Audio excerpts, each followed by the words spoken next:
Picture your first day stepping into your new cell for the first time. Your eyes land on your new cellmate, and the tattoos tell you everything you need to know. Swastikas, lightning bolts, symbols etched deep into his skin, each one a mark of his loyalty to the Aryan Brotherhood. The air thickens as he sizes you up, and it's clear that every move you make will be under his watchful eye. The unknown looms over you, heavy and menacing. For Rodney DeLong, this fear wasn't just a feeling. It was his reality. At High Desert State Prison, he was placed in a cell with Robert John Stockton, an associate of the Aryan Brotherhood with a history soaked in violence. Just 2 years earlier, Stockton had committed a brutal assault for the gang. Now, a mere half hour after DeLong's arrival, he lay lifeless on the cell floor, blood pooling around him. Stockton, calm and calculated, had used a shank made from a metal cell door to strike. Afterward, he casually dropped the weapon through the food tray slot and surrendered to the guards. DeLong, who had only 7 months left on his sentence for burglary, never saw freedom again. Stockton, already serving life for a crime committed in 1995, had struck once more. This chilling event highlights a stark truth. Sharing a cell with an Aryan Brotherhood member is a perilous fate. The Aryan Brotherhood, a gang born in California's prisons during the 1960s, is not just a group, but a ruthless criminal organization. Their actions are swift, their methods brutal, and their reputation is built on fear. Being in the same cell as one of their members often leads to a grim end, especially for those not affiliated with the gang. Even after the 2016 incident with DeLong, Stockton's violence didn't stop. He struck again, taking the life of an inmate, Douglas Maynard. This wasn't random. Maynard owed a debt to the gang, and Jason Jake Corbett, a key member of the Aryan Brotherhood, gave the order. Maynard's death was part of a larger scheme, one that included multiple attacks orchestrated from behind bars.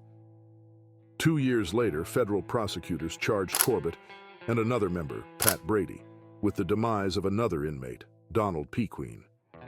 These events were all part of a calculated strategy.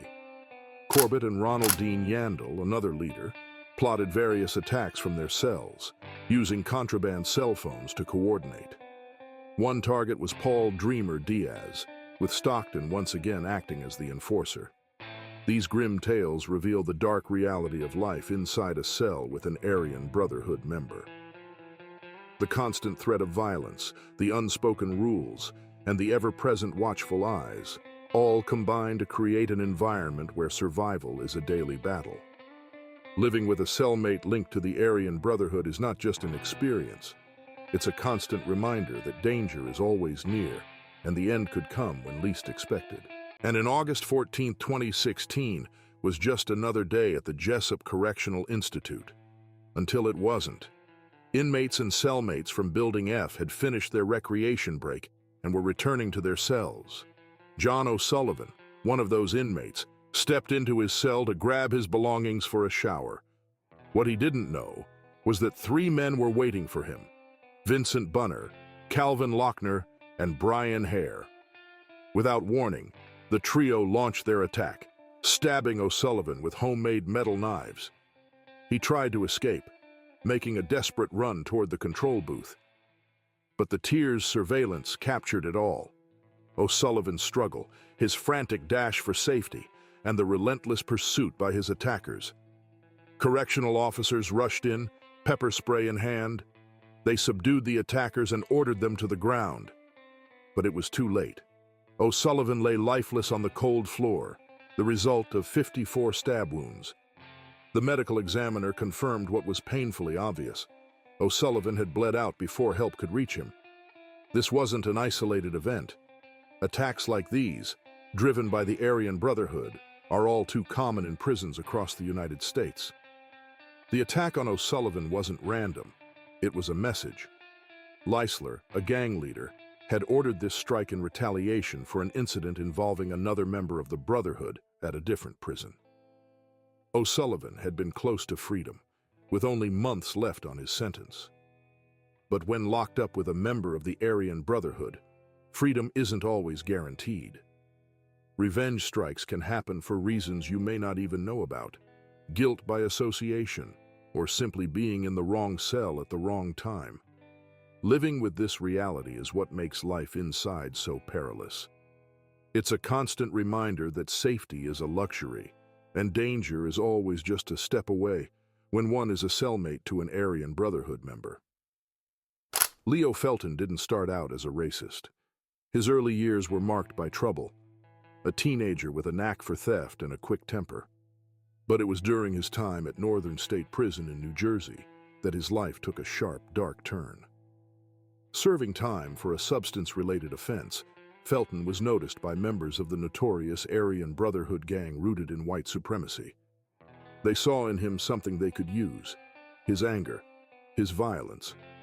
They brought him into their fold, directing his rage toward the very people who made up part of his own heritage.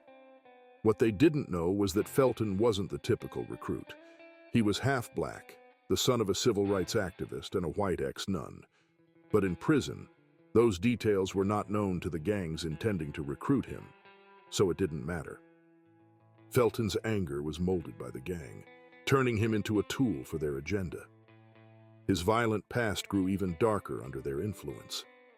Felton had been in and out of prison, each time sinking deeper into the gang's ideology. His road rage had once put him behind bars, but now his fury was being channeled for a different cause. The gang fed him a vision, one of a world ordered by their beliefs, a world with no place for those who didn't fit their mold. After his release, Felton crossed paths with Erica Chase, a woman who shared his twisted views. Together, they moved to Boston, plotting an act of terror that would bring their vision to life. But their plans fell apart when they were caught passing fake bills. Felton was sent back to where it all began: prison. Felton's story is a clear warning about how gangs like the Aryan Brotherhood operate inside prison walls. They target those who are angry, lost, or vulnerable, shaping them into instruments of their hate. When these individuals leave prison, they carry with them the violence and ideologies they were fed, spreading it beyond the prison gates. It all starts with a meeting behind bars, setting them on a path that changes not just their own lives, but the lives of those they're used against. And this is because they are cellmates to an Aryan Brotherhood members. Timothy Lee York, 35, from Fountain Valley, CA, was handed a 63-month prison sentence. His crime? A brutal attack on his cellmate at a federal correctional facility in Texas. York, a member of the United Aryan Brotherhood, used a ligature to choke his cellmate, pulling him to the floor until he passed out.